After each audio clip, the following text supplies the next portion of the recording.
Cash book बनाना सीख रहे हैं आप सभी। कल से चैप्टर स्टार्ट किया है cash book +1 accounts. Different types of cash books are simple cash book, double cash book और triple cash book. Triple column, double column, simple, single column, single column, double column और triple column. और fourth one is petty cash book, वो last में हम करेंगे। सबसे पहले single column cash book हम लेंगे। कैश बुक सिंगल कॉलम में या तो कैश का या फिर बैंक का, तो ये देखेंगे।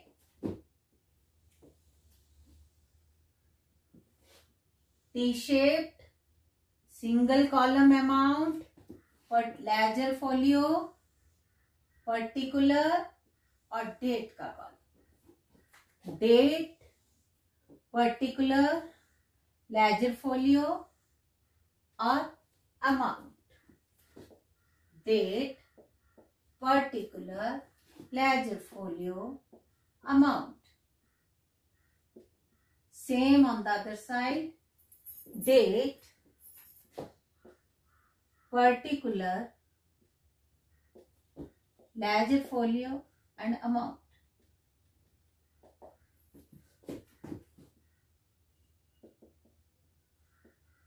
इतना तो समझ आ गया कि कैश बुक में हम जर्नल एंट्री नहीं करते, डायरेक्ट पोस्टिंग करते हैं। Receipt side, this is the receipt side and this is the payment side.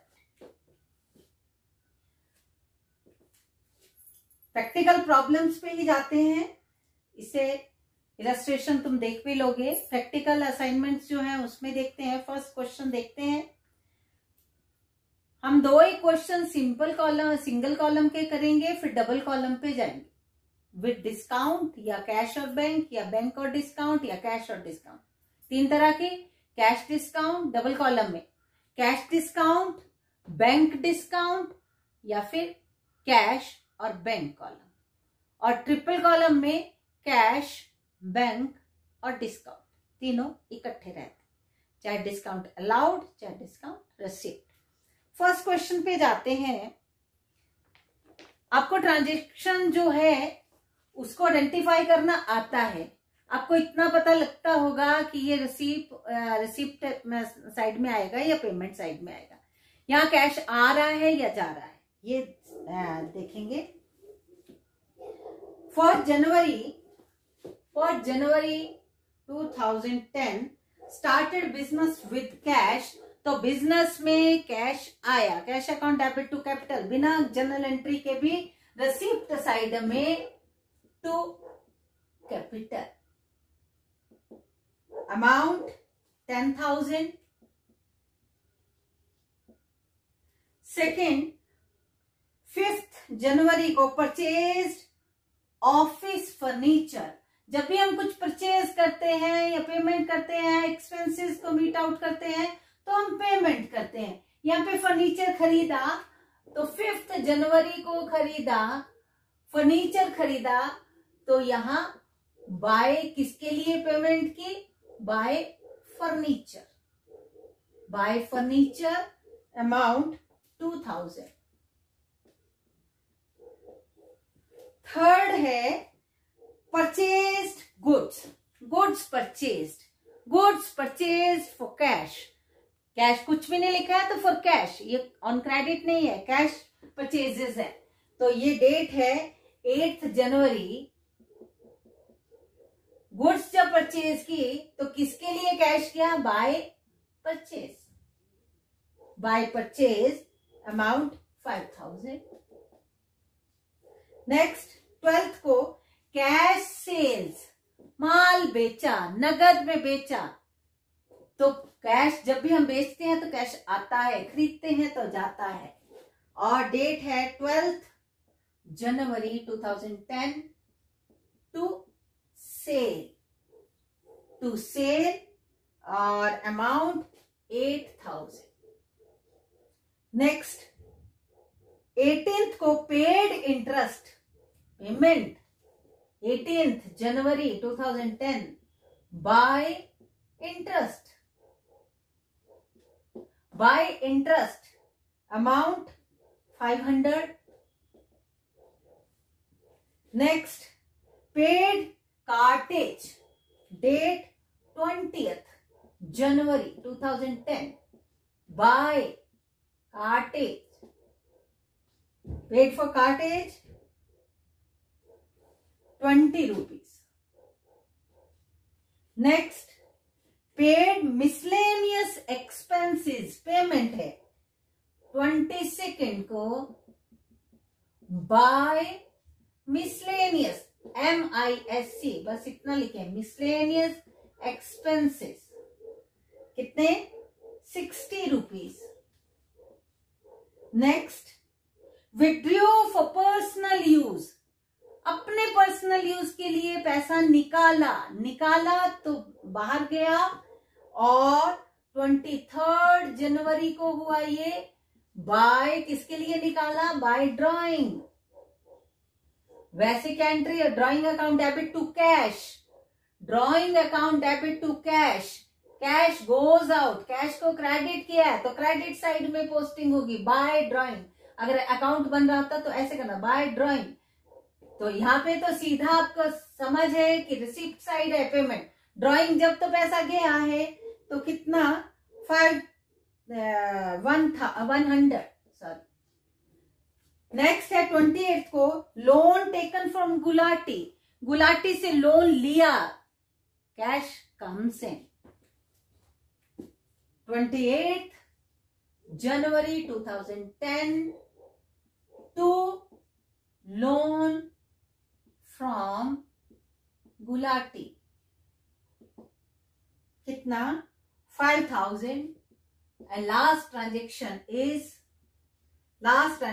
is paid salary 30th January 2010 by salary how much 1,000।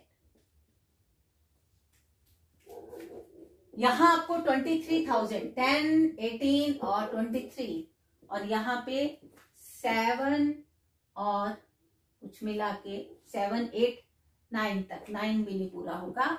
तो यहाँ डेबिट साइड का मतलब हमारे पास आया ज्यादा खर्च कम हुआ तो यहाँ पे टोटल 23,000, इसको बैलेंसिंग करना बोलते हैं। 23,000 इसका टोटल करेंगे 0, 8, 6, 8 23,000 से उसको लेस करने पर 14,320 बैलेंसिंग करनी है by balance CD carried down how much 14,320। इसको यहां लेके आएंगे नेक्स्ट मंथ में 1st February 2010 to balance BD कितना, इसी अमाउंट को यहां लेके आएंगे 14,320। It's a opening balance. Next month के लिए ये ओपनिंग बैलेंस हुआ, फिर कुछ पैसा आएगा, कुछ पैसा खर्च होगा, फिर हम बैलेंस करेंगे। तो ऐसे ही कैश बुक हम बनाते हैं। मुझे लगता है सभी को समझ आई होगी, लगा पता। इधर सारी रिसिप्ट हैं, यहाँ चाहे लोन लिया तब भी कैश आया, सेल किया तो आया, बिजनेस में लगाया तो आया, फर्नीचर खरीदा, माल खरीदा, इंटरेस्ट पे किया, कार्टेज का पेमेंट किया, मिसलेनियस एक्सपेंसेस मीट आउट किए, ड्रॉइंग निकाला, उसने मालिक ने निकाला, सैलरी दी, और फिर भी हमारे पास कितना बैलेंस बचा 14,320 रुपीज अभी भी। क्वेश्चन नंबर 5, उससे पहले जो सिंपल कैश बुक है उसकी दो चीजें मैं सभी को बताना चाहती हूँ। जैसे क्वेश्चन नंबर जो सेकंड है, ये हमारी जो बुक है वीके पब्लिशर की, इसकी प्रैक्टिकल असाइनमेंट में क्वेश्चन नंबर सेकंड जो है, क्वेश्चन नंबर 2, उसमें 28 अप्रैल को जो ट्रांजेक्शन हुई वो बता रहा है paid life insurance 500, paid life insurance premium 500 पे किया। तो बच्चा एकदम से ऐसा नहीं सोचना लाइफ इंश्योरेंस प्रीमियम किया, लेकिन उसमें लाइफ को जब हम देख रहे हैं कि लाइफ किसकी लाइफ, प्रोप्राइटर की life, it's a drawing, it's not a business expense, इसलिए इसको बाय ड्राइंग में लेके जाएंगे सभी बच्चे। ऐसा ही एक जैसे ओपन ए बैंक अकाउंट, तब हम सिंपल जो सिंपल कैश बुक है ना, तो अगर ये 2 कॉलम कैश बुक होती, कैश भी है और उसमें बैंक कॉलम भी है, तो यहाँ पे कॉन्ट्रा एंट्री होनी है। कॉन्ट्रा एंट्री में आगे आके आपको सिखाऊंगी। और तीसरा, आगे आएंगे कॉन्ट्रा एंट्री वाले क्वेश्चंस, तो 11th 12th क्वेश्चन वो कॉन्ट्रा एंट्री के हैं। तो इसके साथ ही एक 4th क्वेश्चन में भी ऐसी प्रॉब्लम, ऐसी चीजें हैं जो बच्चों को थोड़ा ध्यान में रखना होता है जरूर। 25th जो मई की ट्रांजेक्शन है, 25th sold goods for cash 2x। यहां बच्चे कंफ्यूज करते हैं, होते हैं, क्योंकि उनको लगता है कि किसी का नाम लिखा है तो ये क्रेडिट सेल तो नहीं है कुछ भी, तो क्रेडिट सेल, जब कैश आ गया तो इसको कैश ट्रांजेक्शन लेना है, तो सिंपल एंट्री है। वैसे भी एंट्री भी कैसी है, cash account debit to sale. अगर ऑन क्रेडिट ऐसा लिखा होता सोल्ड गुड्स 2x, तो होना था x डेबिट टू सेल। लेकिन यहाँ पे हमने डायरेक्ट पोस्टिंग करनी है, बुक ऑफ ओरिजिनल एंट्री, कौन सी, कैश बुक, सब्सिडरी बुक भी जिसको बोलते हैं। तो यहाँ पे हम क्या करेंगे, यहाँ पे हमने ध्यान रखना है ये कैश ट्रांजेक्शन है, कैश बुक बन रही है, कैश ट्रांजेक्शन है, तो टू सेल की तरफ ये आएगा। तो ये मुझे जो छोटे छोटे बाकी सिंपल है वो सभी आप कर लोगे, रिसीप्ट और पेमेंट साइड लिखना ही है। हम क्वेश्चन नंबर 16 में जा रहे हैं। तो क्वेश्चन नंबर जो 5th है, नीचे डेट जो है वो 16 है। क्वेश्चन नंबर 5th जो है ये सिंगल कॉलम है, सिंपल कैश बुक है, इसलिए कुछ ऐसी ट्रांजेक्शन आपको दिखेंगे बीच में, तो वहां भी कंफ्यूज नहीं होना। ओहो, यहाँ पे कैश बैलेंस तो दिया है और साथ में बैंक बैलेंस भी दिया है, ये कहाँ जाएगा?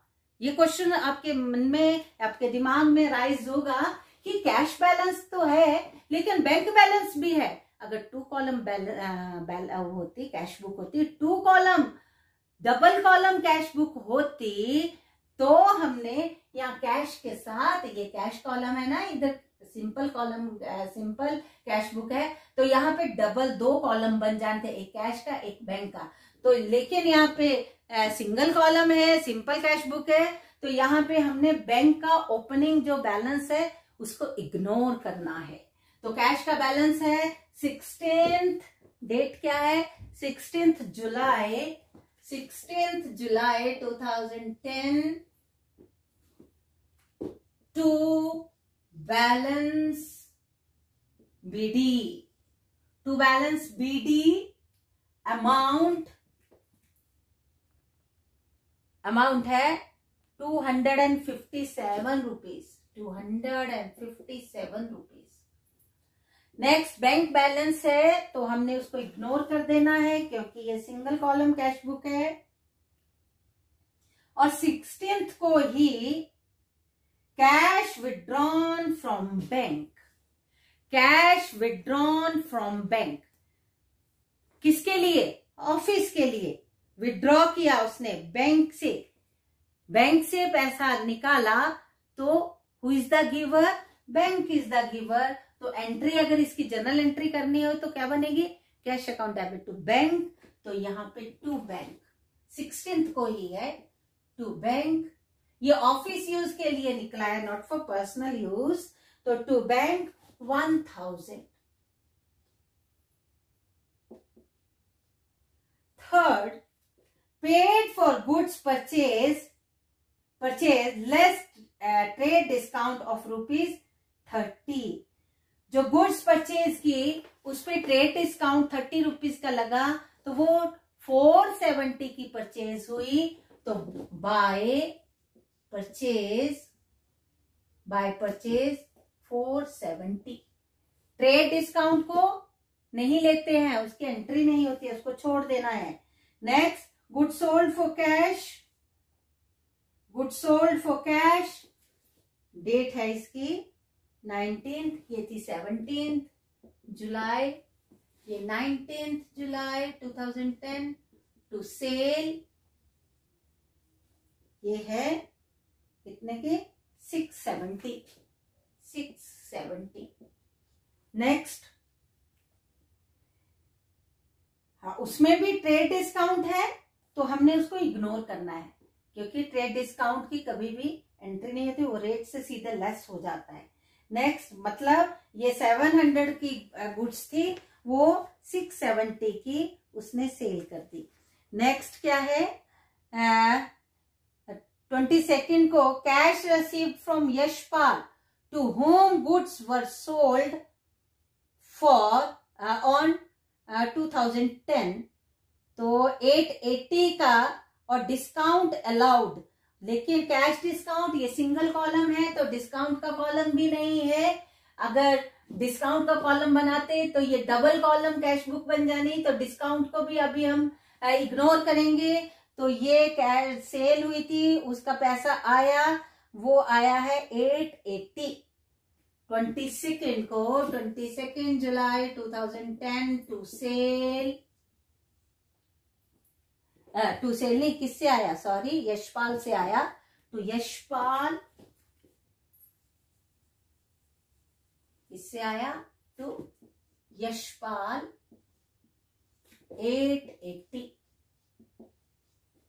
Next, cash deposited into bank.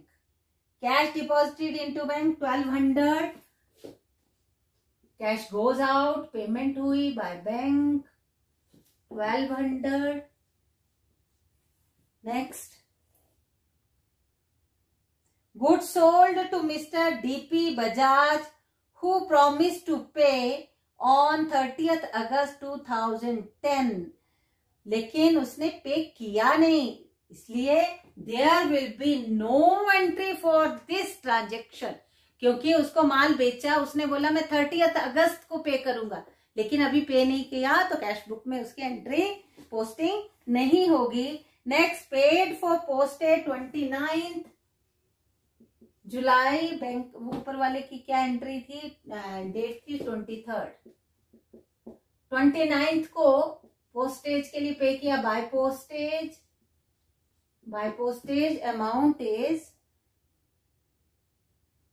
18 rupees and 70 paisa, 18 rupees 70 paisa. Next, wages given to workers, 29th को ही wages given to worker by wages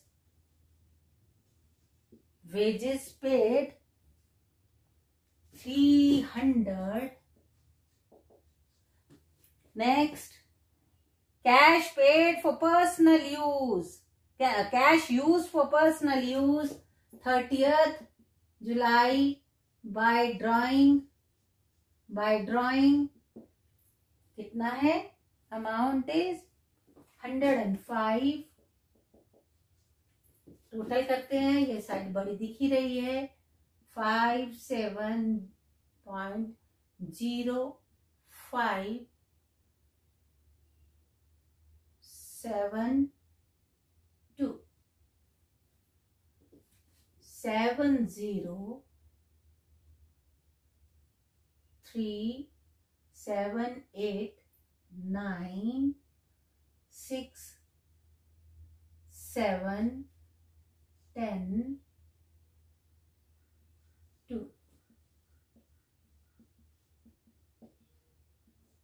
7, 8, 6,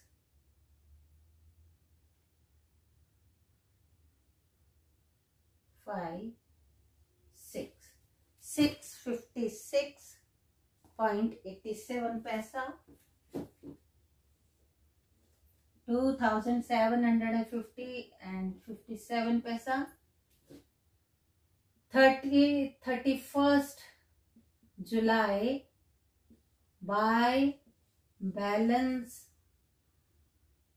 CD 656.87 पैसा। 1st अगस्त 2010 या जो भी है, टू बैलेंस BD 6, इसको क्लोज करते हैं, डबल लाइन से क्लोज करते हैं, 656.87। तो ये थी सिंगल कॉलम कैश बुक, और कल हम करेंगे डबल कॉलम कैश बुक। तो अभी जितने हैं, फर्स्ट क्वेश्चन किया, फिफ्थ किया, सेकंड, थर्ड, फोर्थ, इसको आप कंप्लीट करेंगे।